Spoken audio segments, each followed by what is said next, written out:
Hi friends, అందరికీ ఈరోజు అయితే నేను పిల్లల కోసం టమాటా పకోడీ అడ్డండి తోటకూర పకోడీ అయితే వేస్తున్నా.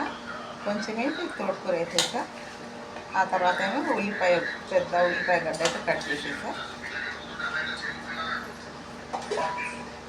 కడిగి కట్ చేసి పెట్టుకున్న కరివేపాకు,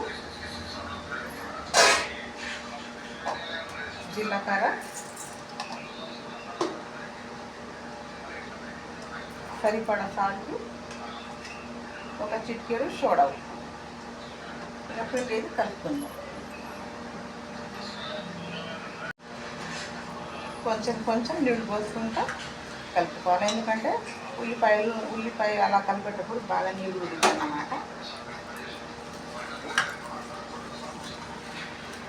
కావాలంటే కొంచెం బియ్యం పిండి అయినా వేసుకోవచ్చు, కానీ నేనైతే వేయట్లేదండి. బియ్యం పిండి ఎప్పుడు వేస్తా, ఈసారి ఏమో వద్దనుకున్నా.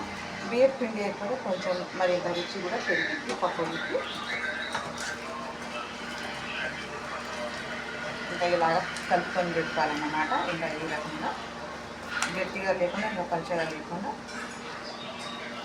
ఒక 10 నిమిషాలకి అలాగే పెట్టేస్తాం.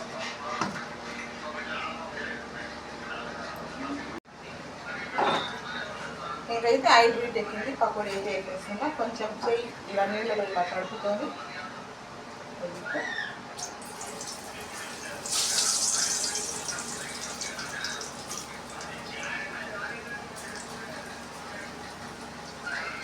ఇలా వేసుకొని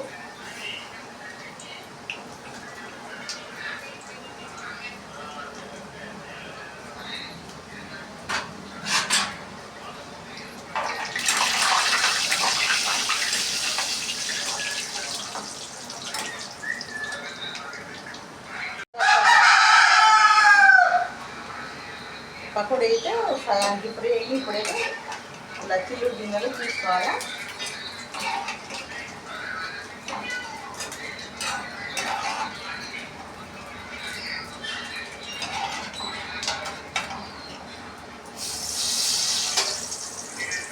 మిగతా కొంచెం పిండి కూడా వేసేయాలి. ఇలా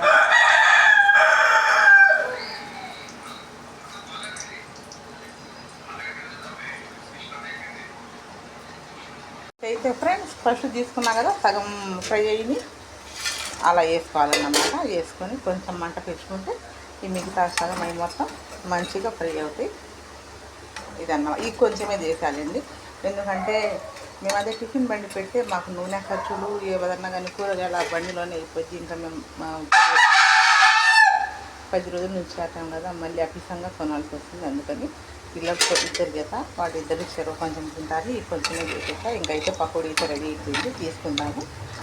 ఇలా చిల్లుడు గిన్నెలకు తీసుకొని ఆయిల్ క్యాన్ మీద అలా పెట్టి దాంట్లో నూనె మొత్తం అలా కారిద్ది అన్నమాట. ఇంకా మాకు వేస్ట్ అవ్వకుండా ఉంటుంది. చాలా బాగుందండి ఉల్లిపాయ పకోడీ టమాటా పప్పు. ఈరోజు అయితే మాకు మధ్యాహ్నం భోజనంలోకి కొంచెం సిమ్లో పెట్టి అయితే పకోడీ తీసేస్తున్నా.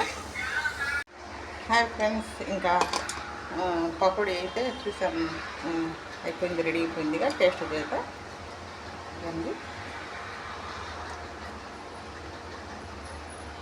చాలా బాగుంది, బాగా కరకరలాడుతుంది కూడా.